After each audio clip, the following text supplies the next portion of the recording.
to Baltimore at the Baltimore Civic Center on Saturday night, September 26th, the magnificent Muraco in the return encounter, once again defending the Intercontinental Heavyweight Championship against Pedro Morales. September 26th, we'll see S.D. Jones battle it out with the mighty King Kong Muska. September 26th, we'll see as well a most unusual encounter. A real Donnybrook as Mr. USA Tony Atlas returns to Baltimore and locks up with the animal George Steele. And Bob Backlund, knowing full well the caliber of individual he will face in his title defense, as Bob Backlund defends the World Wrestling Federation Championship against Killer Khan. But here with us now, the Grand Wizard, along with the magnificent Muraco. There's no doubt that Mr. Muraco thus far has proven himself in the recent title defense in Baltimore, but you wonder, Mr. Muraco, just how much wear and tear can any one individual take?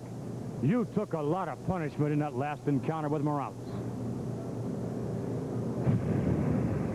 The magnificent one can take it, and the magnificent one can dish it out. When it comes to getting down, when it comes to getting really funky, and people in Baltimore know what funky's all about. There's a lot of them people there. They know, and they seen that I'm like a yo-yo, baby. I'm up and down, and I'm handing it out all the time. You saw one big punch from the magnificent one, big right. And what did it do to that grease ball? It leveled him out. It put him to sleep. It sent him to nowhere land. And then the people of Baltimore watched him beat me and beat on me like a drum. Pound on me and beat on me and pound on me.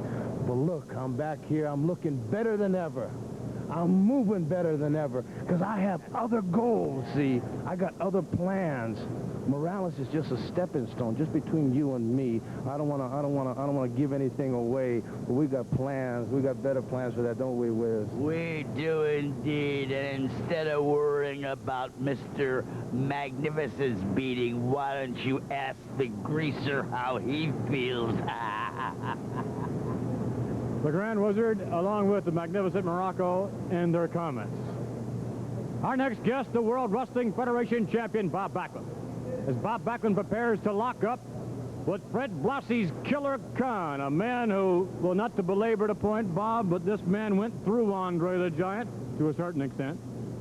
Definitely went through young Rick McGraw. To this day, McGraw not back with us yet, still suffering as a result of that broken neck. That's got to be on your mind. Sure it is, Vince. Geez, anybody, like I said before, that puts Andre the Giant down and Rick McGraw, two of the finest, well, the greatest athlete of all times in Andre the Giant, and Rick McGraw is one of the finest wrestlers there is. And put him down and put him out of the business for some time. You got to think about Bob, that. Let me interrupt you. And you're just not talking about a man who has one hold. Andre the Giant suffered the leap off the top rope, the knees crashing down on the ankle, shattered the ankle. But Rick McGraw, it was a different story. It was a wrestling hold executed to perfection, a tremendous suplex that snapped his neck. Yep, I watched that on television quite a few times, and I know how he goes into it. I've studied this man very, very thoroughly, but there's always a possibility of that happening when I get into the ring with him, or no matter who gets in the ring with him. But it's my job to get in there to protect myself, and I know how to protect myself. I've been around for a long time now, and I'm not giving anything in to anybody. Thank you very much. A comment from Bob Backlund, the World Wrestling Federation champion. Our guest now, a very busy man on this night, manager Freddie Blassie. Mr. Blassie. Well, I no need in telling you what my man George the Animal Steele's going to do, that Mr. USA, the guy that gets out there and flexes his muscles. He's got a lot of muscles, but he don't have much intelligence signing a contract against the most unpredictable wrestler in the world. George the Animal Steele's going to get rid of him. And then Bob Backlund. Do you think that Andre the Giant stood around for my man to do it? Do you think that Rick McGraw stood there for my man to put that neck on him? No! You don't have to stand in either, because this man can do it. This man's got it all together. I want your belt, and I shall have your belt. You're going to be number 3 on that list, regardless of what you try and do. This is the next world champion, Killer Khan.